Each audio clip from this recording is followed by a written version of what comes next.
You are now listening to the Divorce Diaries podcast with your host, well, that's a secret. No names, ages, or any other identifying characteristics will be used as we protect the young and innocent. You'll be taken on a journey as one man considers getting a divorce or remaining married. The Divorce Diaries daily entries chronicle the decision-making processes in real time as they unfold day by day. He hopes to add a bit of clarity to his sometimes muddled mess of a marriage. Cheating, overspending, sex, sadness, and betrayal are the characteristics of this marriage. Is he making the right choice? Welcome to the Divorce Diaries. Entire seasons are released on Patreon weeks before anywhere else. At Divorce Diaries Podcast Patreon page. Link below in description. Now for today's episode. Sometimes things just shake out this way. Adam Carolla is getting a divorce. He just announced it on his podcast. Well, we're going to start the show with some sad personal news. Lynette and I are getting divorced. It's not something that I wanted to get or to do. I'm a product of divorce. Yeah. Lynette's a product of divorce. It's not the kind of thing. It's just, well, no one ever signs up to get divorced. No. I got your wedding invitation. Bittersweet. I was driving in thinking, I've got to talk about this. How do I talk about it? And then my phone lit up. Sorry. Gina said, you set a date, so thank you. You're welcome. Thank you for that. Very sorry.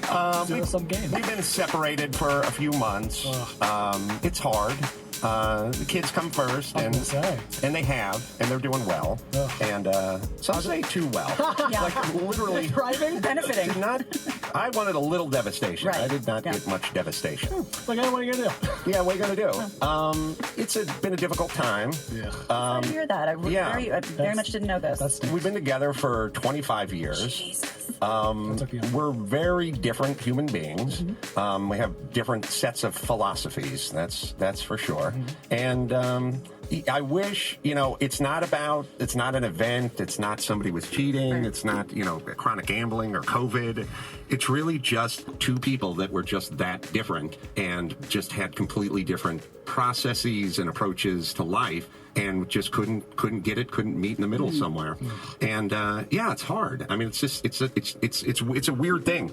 Everyone gets divorced, or a lot of people get divorced. No one around here really has gotten divorced, but everyone else seems to get divorced. Well, didn't Andrew, who was the one who wouldn't eat it, he got divorced and moved back home? Oh yeah. So you got that going for you, buddy. I should send him a text. And I feel like, and if I'm wrong, I'm going to be really sad, the vast majority of us as parents are divorced. Yeah, and so it's weird because everyone's parents are divorced, and every time you turn on the news, Bill Gates is getting divorced or someone's getting divorced, but just never was in my cards. Like it wasn't something that it wasn't. I guess I didn't have as an option. Right. My thing was like, whatever isn't working, we'll make it work. And but ultimately, if you can't make it work, then it's probably for the good. So I'm in a pretty good place. Yeah, it sounds like it's been a long time coming. At least it has been. From we said. Yeah, I was not. It was tough initially, but I'm in a pretty good place now, and I'm sort of getting on with it and enjoying my life. But I wanted to. There are no shows in Wisconsin. I'm going to spread my wings. Yeah. But it was tough, and I wanted to let the audience know what was going on, but I didn't want to jump the gun, and I wanted to sort of make sure that the kids and the ducks were in line this in a row. This is a very, very big life event that you don't just want to sort of half-ass it. Yeah, but it is now official, or it's getting filed, so it shall be. Yes. How is your relationship amicable right now, or tough, or both? It's okay. I mean, we worked out a schedule, and everyone is sort of keeping up with it, and it sucks, and back and forth, and so we're doing cars nesting now. Yeah. Oh man. So you stay at the house. The kids don't leave the house. It's much better. Like when my parents got divorced, my dad just moved out and crashed on the sofa at my grandparents' house. Oh yeah. So There are just a few things that I take away from Adam Carolla's brave, sort of. I don't know how brave it is, because he just wanted to announce to people because he knows at some point someone's going to say something, then a rumor's going to get started. He definitely took control over the narrative and just made sure that he was the one that told the news over his airways in his way on his time. And I love that about Adam Carolla. him doing this announcement the way that he did is why I listen to him and why I respect him so much. It doesn't have as much to do with the fact that I do believe that Adam and I are wired in a similar fashion, in that, in this whole divorce thing. That's why I'm recording this, and that's why I'm changing my voice. I don't want people to know my business, but I want to talk about my business. And I want to, and I care about the people that are in my life, and I don't want my actions to hurt them. And recording this podcast or being private, doing my diary entries and making them public is something that's good for me, but I don't know how to do this without, at least to some degree, exposing other people. But anyway, back to what Adam said about just two people with two different sets of ideals. And I've been with my wife for close to the amount of time that Adam's been with his. And he says, you know, they've been together for 25 years, and I'm getting there. Really, I'm really close to that. And when you understand, or in my case, because I don't accept things and I don't accept reality on reality's terms, when you accept the fact that you and your wife do not, cannot, and are choosing not to see eye to eye on some very key points, it's probably the time that you need to divorce, because we don't agree on how to, let's just say, one example is spending money and saving money. That's a really, we both have had we've had a very difficult time together based on those different ideals. I know for a fact that my wife just feels restricted. I mean, she really does. She wants to buy what she wants when she wants. Like, responsibilities and delayed gratification be damned. And that makes her feel good. And I want to conserve, wait, and plan financially. And that's what makes me feel good and comfortable and happy. So right there, we have to spend money just about every day, right? Whether it's the nickels and dimes that are adding up on your electric bill every day, or going to P.F. Chang's to have some dynamite shrimp, ordering Qdoba, buying some clothes for the kids, or splurging on some new candles on Amazon. I may say, oh, you know, here's something that I did, actual thing. Like, you know, my wife will buy, let's say, that pack of 100 tea candles.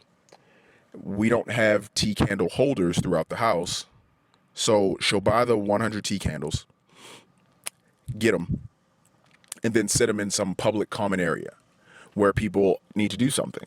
And she got those, and she didn't think through the fact that we didn't have tea candle holders and lighters to light them, or some sort of apparatus to both display and use those tea candles. So she may take the tea candles, put them out on the table, and light them with a match, and leave the match next to the thing because she just really wants to light the candle. She just wants to get them lit. So because the wax will melt, she may grab maybe, like, let's say a bowl or a saucer around the house or something, a small plate, and set it on there. And I'll come back and I'll see the box of 100 tea candles minus one, so there's 99, on this table that's supposed to be like a decorative table where we keep things out for display.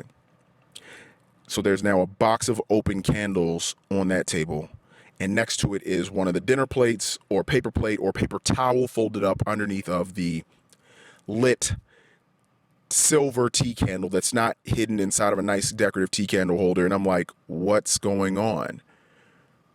So now immediately I've challenged my wife, and I've scrutinized her decisions, and I've judged her. I'm like, what's going on? Because I'm surprised. She's like, Now she's got to justify herself. Hey, I got some tea candles because, candles provide a good ambiance. I'm like, okay, well, why don't we get the big ones in the glass thing where it's like it's kind of already ready-made to sort of look decent, and you don't have to buy anything to sit under it because it's in this big glass thing from Walmart. It's like $5 and we'll just get one and it'll smell pretty good and we'll just light it. Well, I just saw these candles and they were a good deal, so I decided to get them, and there's 100, so we won't run out.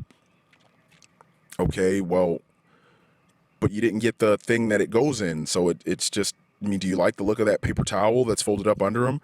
And then she's got to defend herself again. And I've already given her the 3rd degree. I've already interrogated her. And now I've made her feel bad about her purchase. Because of our different wiring, neither of us did anything wrong in this situation. But how my wife operates and what would have made her feel good was me having said nothing. And if I said anything, it would be, oh, cool. The candle adds a nice feel to this room. Then my wife would have felt good about that. The candle adds something nice. She wanted to be complimented because my wife really, really, really wants to feel good. So I didn't make her feel good. In fact, I made her feel bad. And I know that if I were to rewire myself and I were to say something like, hey, this candle's great. How about I pick up one of those candle holders so we can hold it and, they're better or something. It's better displayed. She would have probably said, wow, that sounds good. Now that's the problem. That just in my wiring, that doesn't feel righteous to me because I'm bothered. I just am. I'm bothered when there's a poorly thought out process or purchase.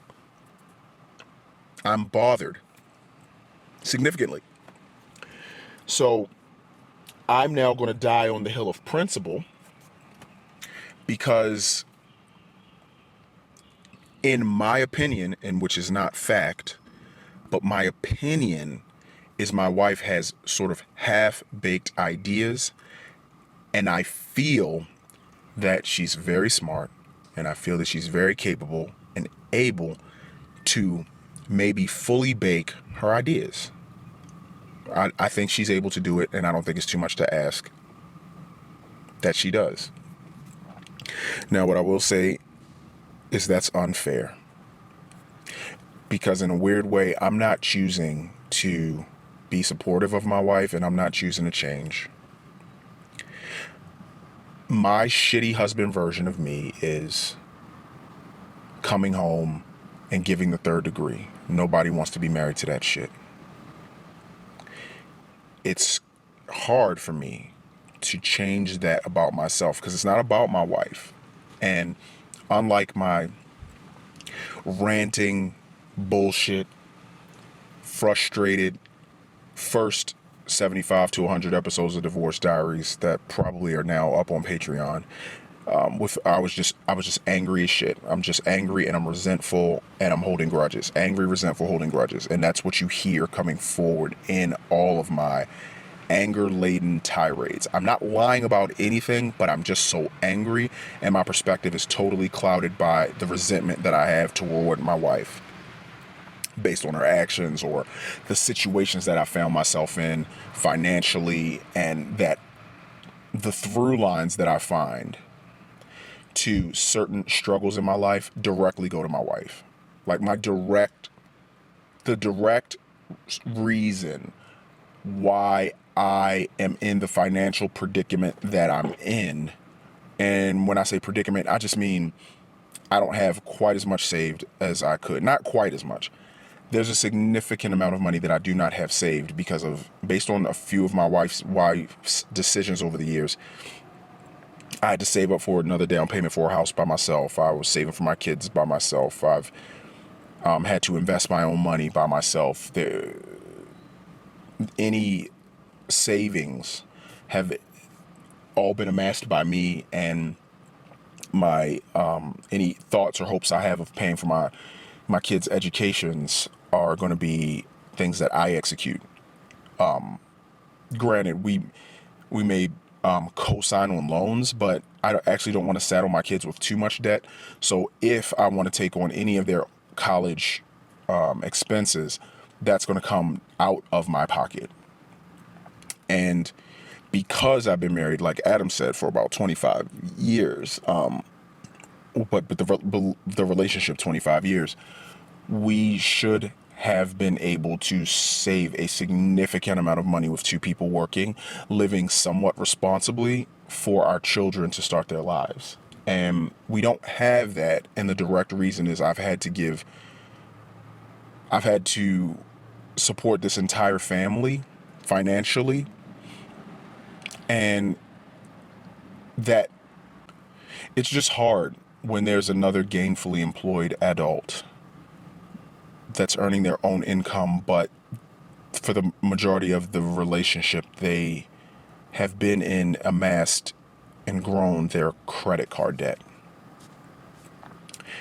That literally takes money and it gives it to banks for interest payments, and it doesn't go into interest yielding accounts like money market accounts or CDs or even in the stock market.